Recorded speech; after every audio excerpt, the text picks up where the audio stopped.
You know, Damn, Marlins just had bases loaded and couldn't cash in and give me a run. Fuck. Go breaking ahead. news today. Dame Lillard traded to the Miami, traded to the Toronto, traded to the Milwaukee Bucks. Yo, yo, I was expecting Dame to get traded anytime soon. Obviously with training camp coming up, media day, they did not want him in their facility for media day. Right. But three team trade.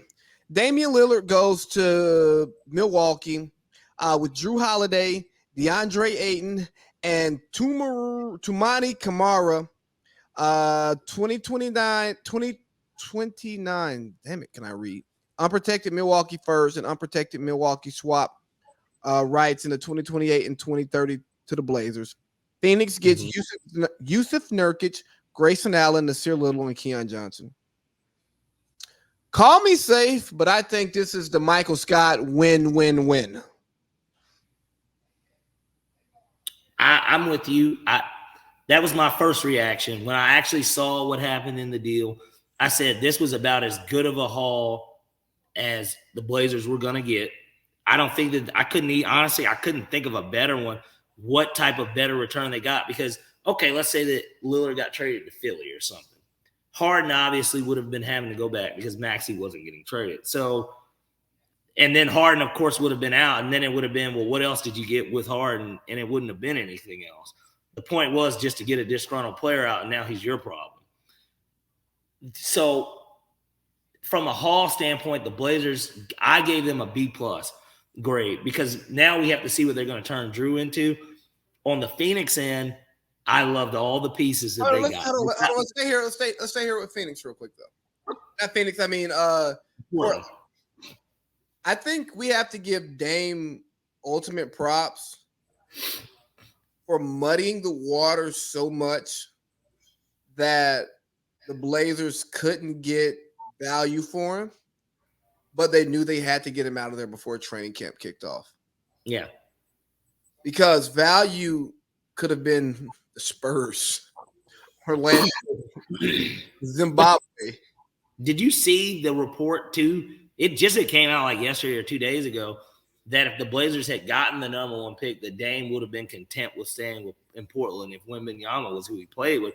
And if you remember too, when he was naming the team, like that, when the list of kind of like when Russell Wilson put out that list of teams he would go to, and they said it was Woj reported Dame was high on Greg Popovich in the Spurs organization. That was high. We knew that it wasn't realistic that he would go there, but the fact that he even said it, I guess, is just. It makes things a lot more interesting from the perspective of if Wembanyama had went to Portland, maybe none of this happens.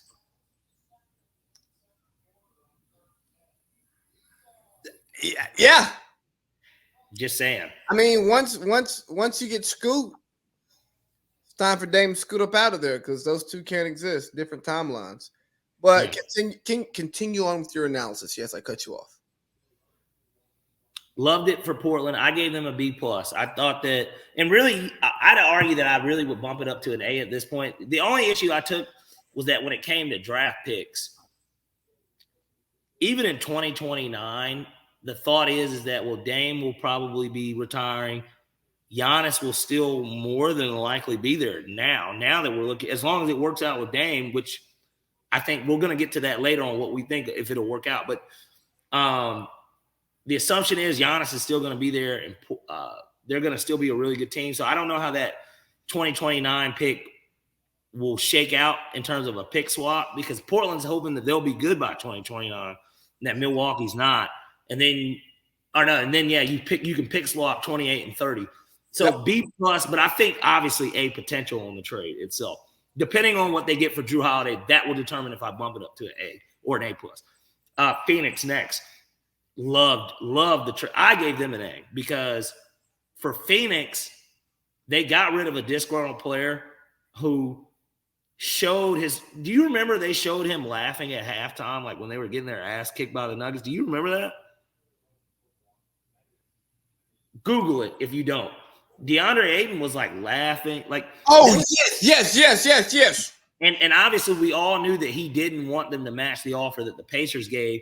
And then there was always the thought that, oh, well, they'll just trade him midway, but they didn't want to lose. They didn't want to not get anything. And good on Ishbia and all those guys for not letting him walk. And I guess Ishbia maybe wasn't the guy at the time, but James Jones, baby. Yeah, good on James Jones for not letting him walk, because they ended up getting exactly what they needed out of him, which was role players. They got Jusuf Nurkic to take his position, which to me, people can say what they want to say. To me, it's almost a fucking wash in reality. If not, as long as Nurkic can be healthy, I know he hasn't been healthy the past couple of years. If he can be healthy, that's almost a wash. And so love that. Loved Grayson Allen coming on. They already had added so many intriguing pieces to go along their big three, Bol. Eric Gordon. Yeah, man. The Eric Gordon, obviously getting him at the vet. Man, like, man, what a move by the fucking Suns. I gave them an A. I absolutely loved it. What did you think? I think the Suns won the offseason. You get KD midseason. You flip DeAndre Ayton and Chris Paul for Bradley Beal. In depth. Jusuf Nurkic, space to sign guys like Gordon to create this atmosphere of what. And then if you want to even take it back further, you traded. You really traded. Skip. You ask me what I'm saying, and you don't let me talk. My bad. Go ahead. I was just gonna do the whole scope of Kevin Durant, Jusuf Nurkic, the trade that they actually made, Mikal Bridges, Cam Johnson, what they traded in all to get what they got. So here's what I'm not gonna go that deep. Pause. But that's crazy. I think we're gonna have to get that Mace. That's crazy.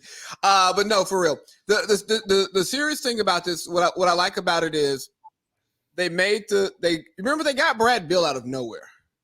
Yeah. There weren't really talks of Brad Beal going there. And then you wake up and he's there. I listened to Bill Simmons this morning, and he and Big Waz were talking about where Dame was going, and Milwaukee did not pop into the conversation at all.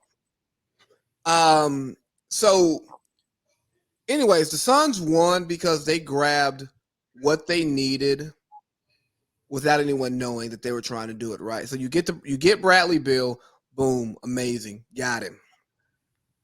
But this whole offseason has been depth. They're not deep enough. They don't have enough guys. Who's going to play defense? Who's going to do this? Who's going to do that?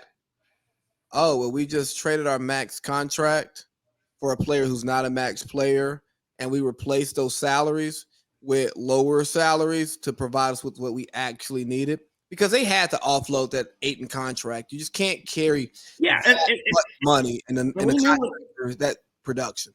And we knew when they got Bradley Beal that he was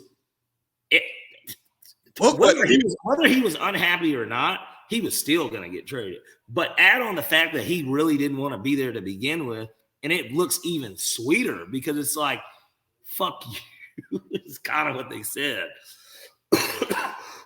And they flipped the guy that was getting eaten up, by the eventual champions and in league. He didn't win league, not the reigning MVP, but MVP, two-time MVP, and the finals MVP, and the best team in basketball, as we thought we knew going into today. A hell of a move by Phoenix. Loved it. James Jones, you, sir, are going to get Executive of the Year if the Phoenix Suns win the NBA Finals. It won't matter what you guys do in the regular season, record-wise, you get Executive of the Year because you already won it in the offseason and halfway through last year. You already won. You won Executive of the Year. Now, Milwaukee, though, they get an A, too. You know why they get an A? They get an A because the reality of it is this, and I said this earlier to my brother. This is the best duo in the NBA today, and I'm going to say it. This is the best duo in terms of guard. Just say some Shaq and Kobe. Yep, that's the truth, though. That's the fucking truth. They're both in their primes. It's not like a hobbled D-Wade kind of joining, like LeBron joining that. It's KD and Steph, obviously. I mean, I don't really like talking about them because they're the most guaranteed championship like ever, like in any sport. Like if there was ever a team, they were almost as guaranteed as like niggas saying, yeah, Bama's going to the playoffs. No shit, right? Like that's what type of guarantee they were. So I don't really like bringing them up, but obviously that would be another duo, of course.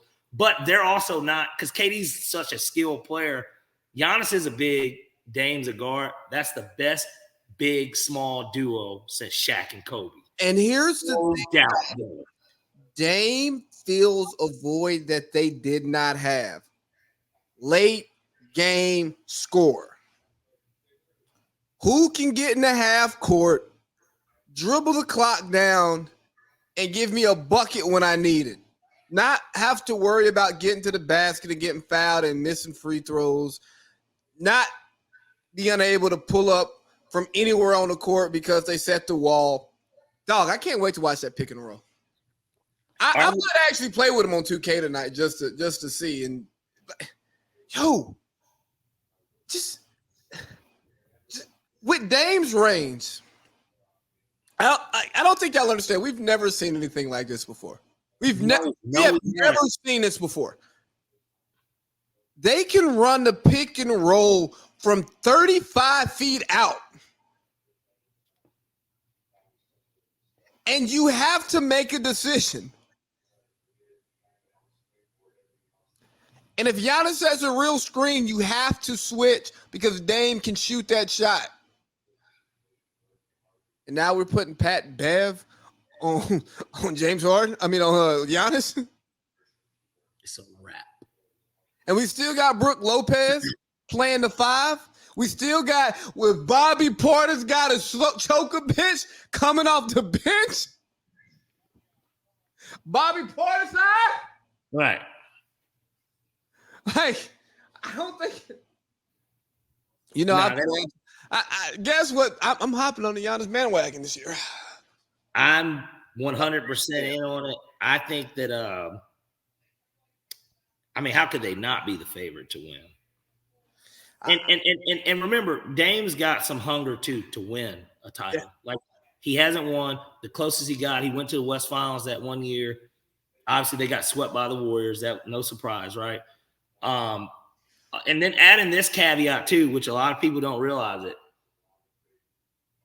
Terry Stotts is the assistant coach of the Bucks. Obviously, he was a former Bucks coach, former Hawks coach, but more importantly, Dame's most success in Portland was with Terry Stotts, and he's their lead assistant with Adrian Griffin.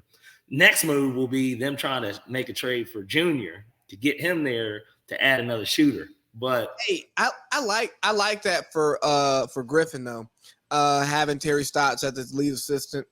Good call. He's good. He's going to be okay. Unlike Vance, and I know we're going to get to it. Unlike Vance Joseph going back to Denver, Terry Stotts going back to Milwaukee makes a ton of sense. So like.